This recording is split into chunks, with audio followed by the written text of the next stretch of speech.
Hello, Kentucky. Kamani Hamilton has been contacted by Kentucky. This is the guy who could land in Lexington. Could this be the guy Kentucky is looking for? Let's get the scoop. The buzz behind the scenes is that the program is buzzing about Kamani Hamilton, a transfer from High Point who has drawn interest from several Division I powerhouses. Hamilton's name now joins an impressive list of signings already committed to the Wildcats, further cementing Pope's strategic vision to elevate the team's competitive level. Hamilton, a versatile wing, brings with him an interesting background. He built his reputation as a key player at High Point, where he was a regular starter in all 35 games last season.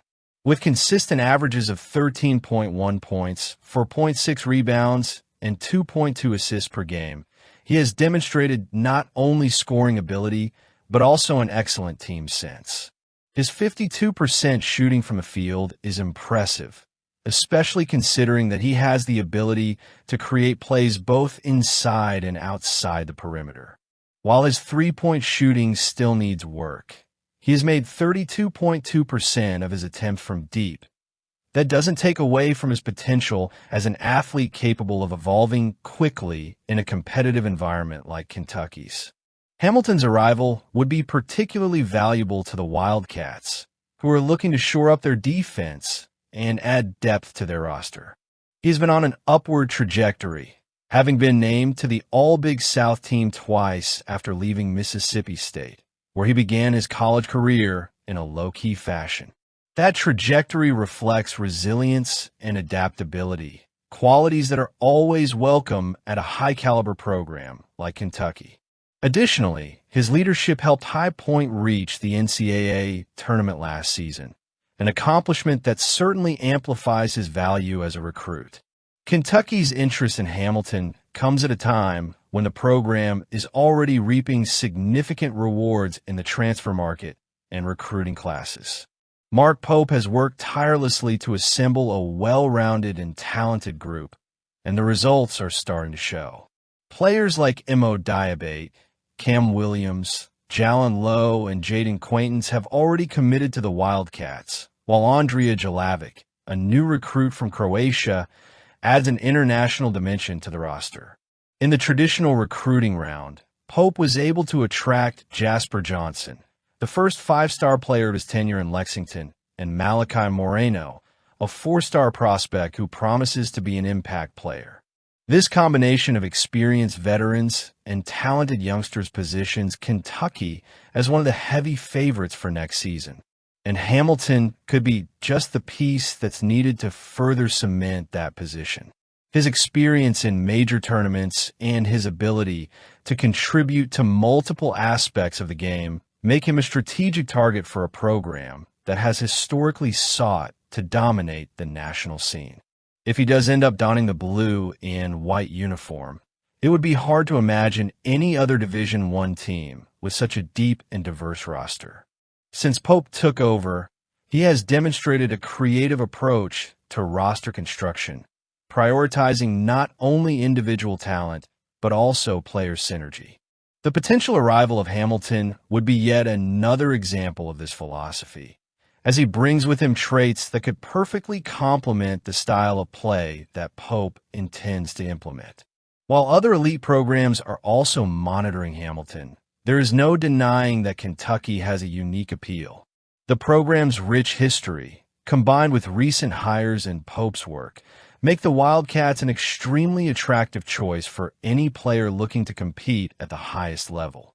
With a coach who has demonstrated a knack for developing talent, and an environment conducive to growth, Hamilton would have every opportunity to reach new heights in his career.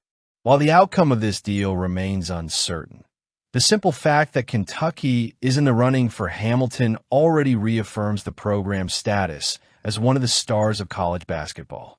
And everyone is rooting for Pope to bring some great players to the program. Trent Noah's return to Kentucky basketball is another crucial piece in the puzzle that Mark Pope is putting together for next season. The player's decision, announced enthusiastically on his Twitter account with a simple and blunt "I'm back," is a clear sign of the confidence he has in the project led by Pope and in the opportunity to continue developing his game within one of the most traditional programs in college basketball. For Kentucky, this is significant news, as Noah represents not only a homegrown talent, but also a symbol of Pope's commitment to nurturing and valuing the young players who wear the blue and white uniform. Noah, nicknamed Mountain Mamba by fans, had a low-key but promising debut in his freshman season.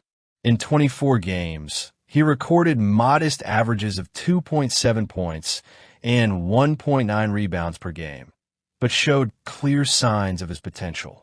His performance against the Tennessee Volunteers was a perfect example of this, scoring 11 points. With an impressive 3 to 4 on three-point attempts, he showed that he could be an offensive threat when given consistent minutes.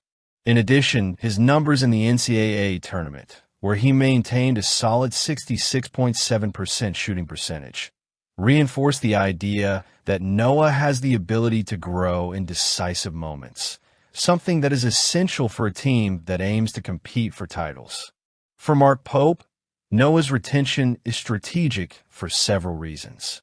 First, it demonstrates the coach's ability to create an environment where players feel valued and motivated to continue to improve. Second, Noah offers versatility and depth to the roster, essential qualities to face the brutal competition of the regular season and tournaments.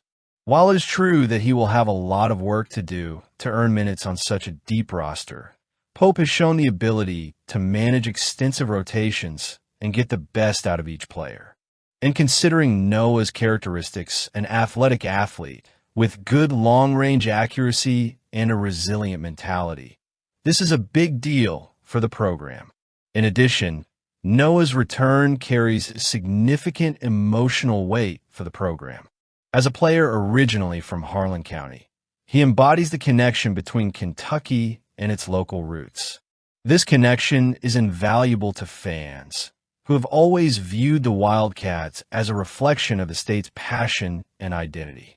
To see a player like Noah choose to return, even in the midst of such a busy transfer market, reaffirms the strength of Kentucky's legacy and the pivotal role Pope is playing in revitalizing it. For Noah himself, this decision represents a unique opportunity to solidify his place on the roster and build a stellar career in Lexington. He is still in the early stages of development, but has already shown flashes of talent that suggest a promising future. With more time to work under Pope's tutelage and alongside high-caliber teammates, he could become a significant contributor to the team's success. Additionally, the fact that he is committed for 3 more seasons paves the way for his trajectory to be consistently shaped within the program. Putting all of this into context, it's clear that Noah's return is more than just an individual choice. It's a reflection of the vibrant moment Kentucky basketball is experiencing under Mark Pope. With a combination of elite recruits, experienced transfers, and young talent like Noah, the Wildcats are building a well-rounded roster with plenty of options. Each addition to the group seems to have been carefully selected to maximize the team's collective potential, and Noah's retention is further evidence of that strategy. If Noah can capitalize on this opportunity in the coming years, he could become a central figure in this new era of success for the program. And for Mark Pope, that would be another victory in his quest to restore Kentucky basketball to the top of the national stage. I can't wait to see what this team looks like now. Let me know what you think.